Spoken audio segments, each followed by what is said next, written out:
On peut considérer qu'à peu près 75% du temps passé à l'école, les enfants vont être assis.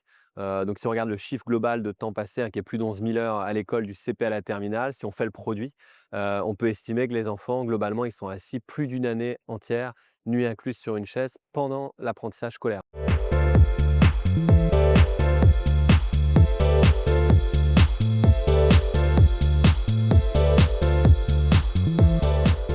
On est né pour bouger, donc nos ancêtres ont été sélectionnés pour faire de l'activité physique, et donc si on n'est pas capable de faire de l'activité physique, on va développer un ensemble de pathologies, alors physiques bien sûr, mais aussi des problèmes au niveau de la santé mentale, de la santé cognitive. Donc on est biologiquement né pour être actif physiquement, on a le potentiel pour être actif physiquement et on a besoin biologiquement d'être actif physiquement.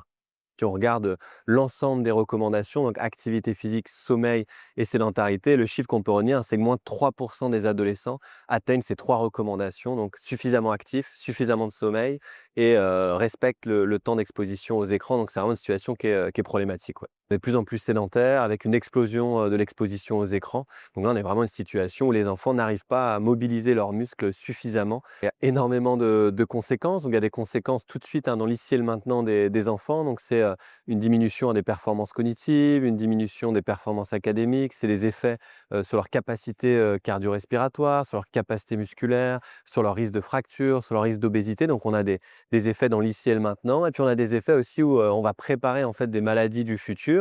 On parle d'effets à long terme, mais finalement c'est pas si à long terme que ça, parce qu'on se retrouve aujourd'hui avec des diabètes de type 2 chez des enfants entre 10 à 19 ans. On voit aussi les infarctus du myocarde, qui était plutôt une maladie après 40 ans. La prévalence d'infarctus du myocarde avant 40 ans, elle est en augmentation. Donc en gros, on a des effets vraiment massifs sur la santé cognitive, la santé physique, la santé mentale aussi, avec un risque de dépression qui est augmenté chez les enfants et les adolescents. Et puis on a des effets aussi à moyen terme qui vont arriver au niveau cardio-métabolique, donc diabète de type 2, maladies cardiovasculaires qui vont vraiment être de plus en plus prévalentes. Lorsqu'on fait de l'activité physique, on va libérer un ensemble de substances qu'on va appeler des myokines ou des exerkines, des substances libérées par l'exercice. Et dans ces substances, elles vont avoir un effet notamment pour la régulation de l'inflammation du système. Donc, on va améliorer la régulation de notre système inflammatoire. Et en retour, ça va avoir un effet ici sur la santé mentale. Et on retrouve la même chose pour le fonctionnement cognitif. Quand vous faites de l'activité physique, ça améliore votre fonctionnement cognitif. Et on peut démontrer qu'en faisant de l'activité physique, vous allez libérer un ensemble de substances qui vont avoir des effets, enfin 3 effets. Un effet de neurogénèse, donc création de nouveaux neurones, un effet d'angiogénèse, donc création de nouveaux vaisseaux, qui vont améliorer l'apport d'oxygène, l'apport aussi de glucose. Et puis le dernier élément, c'est ce qu'on appelle de la synaptogénèse. On va créer davantage de synapses. Et les synapses, c'est ce qui permet de faire le lien entre les neurones. Donc c'est de la mémoire.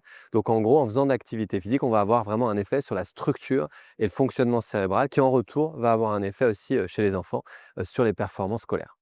Les assises, le but, c'est de rappeler la place fondamentale du muscle, non pas comme un tissu, mais comme un organe qui est un rôle en fait fondamental à jouer pour toutes les fonctions de l'individu, la fonction physique, la fonction mentale, la fonction cognitive. Et donc, c'est de rappeler que ce muscle, il doit être au centre et qu'on doit réussir, et ça, c'est plus ma perspective en psychologie de la motivation, qu'on doit réussir à comprendre comment amener les gens à contracter ce muscle 30 minutes la plupart des jours de la semaine pour les adultes et 1 heure par jour pour les enfants et les adolescents. Comment faire en sorte que les individus arrivent à se motiver, à contracter ce muscle de façon volontaire pour atteindre les recommandations. Donc remettre le muscle au centre et rappeler à quel point le muscle est fondamental, et puis réfléchir sur comment faire pour motiver les gens à contracter ce muscle de manière volontaire dans notre environnement moderne actuel, qui nous pousse vraiment vers la minimisation de l'effort et la sédentarité.